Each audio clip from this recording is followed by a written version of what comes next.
है लोकसभा की कार्रवाई में, जहां विदेश मंत्री एस जयशंकर क्या कुछ कह रहे हैं आपको सुनाते हैं। An impacted bilateral relationship were clearly the drivers for these recent endeavors. These two areas have been the focus of our discussions in both WMCC and SHMC with the Chinese side since September 2022, when the last disengagement agreement was concluded at Hot Springs area. In the lead up to the October 21 agreement, I had discussed both the specific disengagement issue as well as the larger relationship with my Chinese counterpart in Astana on 4 July and Vientiane on 25 July. Our national security advisors, ours and the Chinese, met in St. Petersburg on 12 September, and the problem in these two areas pertained primarily to obstructions of our long-standing patrolling activity. In Demchok, there was also the question of access by our nomadic population to traditional grazing grounds, as well to sites of significance to the local people. As a result of this recent understanding, arrived at, after intensive negotiations, resumption of patrolling to the traditional areas is underway. It was initially tested by sending out patrols for verification of disengagement on the ground, and is being followed up by regular activities as per the agreed understanding.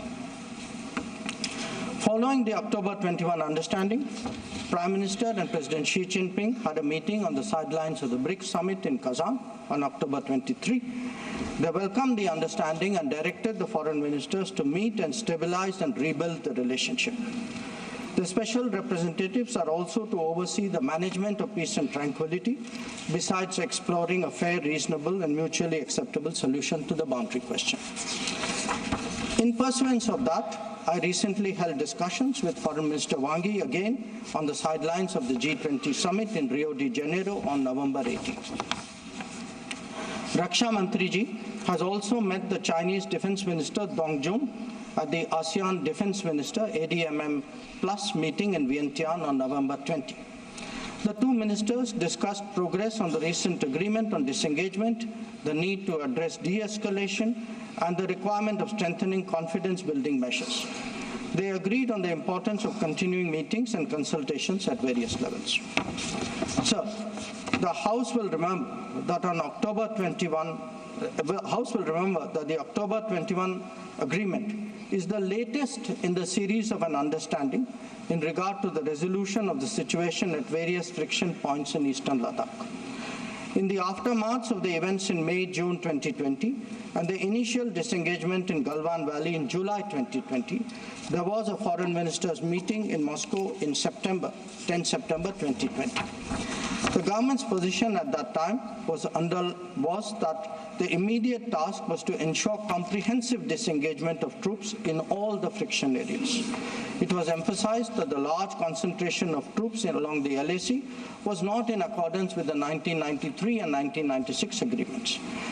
The Indian side, it was made clear, would not countenance any attempts to change the status quo unilaterally. We also expected that all agreements and protocols pertaining to the management of the border areas would be scrupulously followed. Sir, through you, I would like to inform the House that disengagement has been achieved in full in eastern Ladakh through a step-by-step process, culminating in Depsang and Demchok. With the task of disengagement completed, it is now our expectation that discussions would commence with regard to the remaining issues that we have placed on the agenda. For the benefit of honorable members, I would also flag to your attention previous positions articulated by the government in Parliament on this issue. On 15th of September 2020, Raksha Mantriji had made a detailed statement on Chinese attempts to transgress the LAC and the appropriate response given by our armed forces.